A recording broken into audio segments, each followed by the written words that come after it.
Ang katuparan po ng hula ay hindi po ayon sa ating mga kagustuhan at lalong hindi ayon sa ating mga kalendaryo. Good evening everyone, join me sa maikling vlog na ito regarding hula. Ang hula po ay nasa Old Testament karamihan. Mga hula na natupad sa bagong tipan. Alamin na kung sino yun. The Lord Jesus Himself. Ni isang mintis. Alam niyo ibig sabihin ng isang mintis? Ni isang kudlit, ni isang tuldok, walang nagkamali. Perfect. Ngayon, nakalagay po sa Biblia, kung merong isang nanghuhula, ika, at nagkamali maski sa isang kudlit o sa isang tuldok, peke ang manghulang yan. Peke ang nagpapanggap na propetang yan. Amen? Si Jesus lang po, makinig pong mabuti, importante po ito, makinig pong mabuti. Si Jesus lang po ang nakatupad ng hula, 100%. Perfect. Walang mintis, walang palpak. Natupad. Kaya pag ang mga nakalagay po sa Biblia ay napakaganda po ng Bible as a whole. Okay? From the Old Testament, may mga hula natupad sa New Testament. At may mga inihula ang Panginoong Jesucristo na matutupad pa lamang. Okay? So the Bible is a very amazing book. Tanong, babad ka ba sa Bible? You don't, just in case you don't realize that the Bible is a prophecy book on its whole. Old Testament, New Testament, and the coming future. It's in the Bible itself. Oh, amazing Lord, amazing God, amazing Jesus. Kaya alam po ba ninyo, napakapalad ng mga bumabasa ng mga hulang ito. Di ba nakalagay po sa Biblia? Alam nyo, yan pong sumampal sa akin eh. Kaya, sumampal sa akin ng ganyan. Because that time, medyo sabi ko, ay, pag ituturo ko naman yan, aaralin ko pa, sabi ko. Although alam ko naman po, pero syempre, maganda po talaga yung i-refresh mo. May nakausap nga po kung isang teacher, Ma'am, hindi na po kayo ganun nagtuturo, pero gusto niya magturo daw ulit. So sabi niya, I have to refresh all of those again. Would you believe that? Sabi niya, oh yes, it's something like, to me as a full grace preacher ako because talagang yung mga dati na inaral ko, babalikan ko. Kaya sabi ko, hindi ko tinuturo that time ang prophecy, eschatology. Dahil, sabi ko, baka maguluhan naman yung tuturuan ko.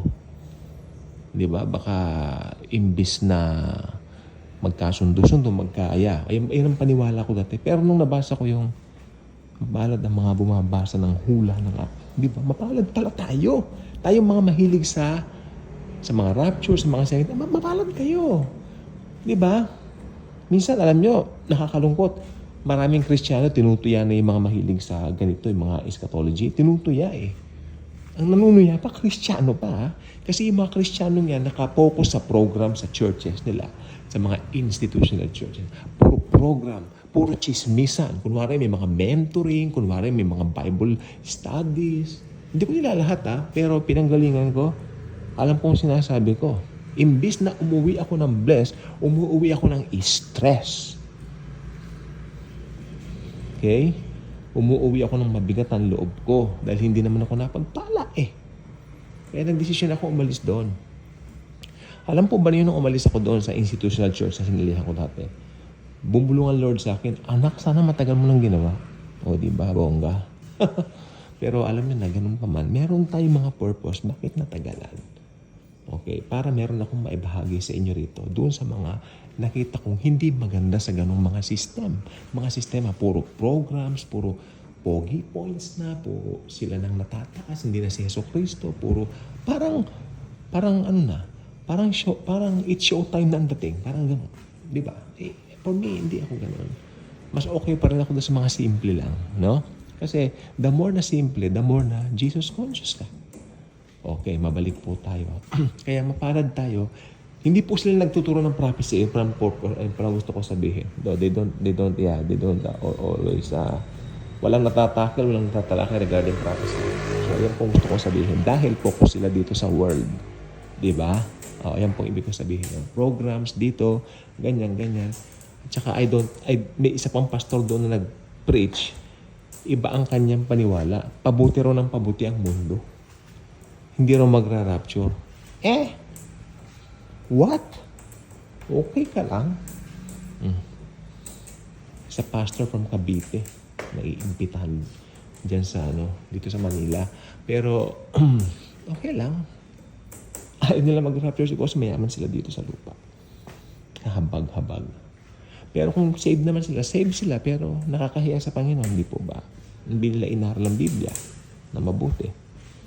So, yun pong gusto ko pong sabihin po sa inyo, mapalad tayo pag mahilig tayo sa mga Bible prophecy. Kasi marami po talaga dito sa channel natin, nakita ko yung mga nagko-comment, talagang very eager na si Mr. George Castro, hello po sa inyo. Thank you po sa mga comments ninyo. Yeah, I appreciate it. I agree sa mga comments ninyo. Sige, ang George Castro. Sa lahat mga nagko-comments kasi yung iba nakalagay lang username and all that. You know what? Why don't you put your name on it? Sa bagay ako, Daily Good Vibes. Sa Daily Good Vibes, lahat. Welcome. Di ba? Mas hindi niya pakilala ang mga sarili niyo. Mag-usap-usap tayo tungkol kay Jesus. Mas hindi niya pakilala ang mga sarili niyo. It's fine here. It's fine here. It's all about Jesus Christ. Okay?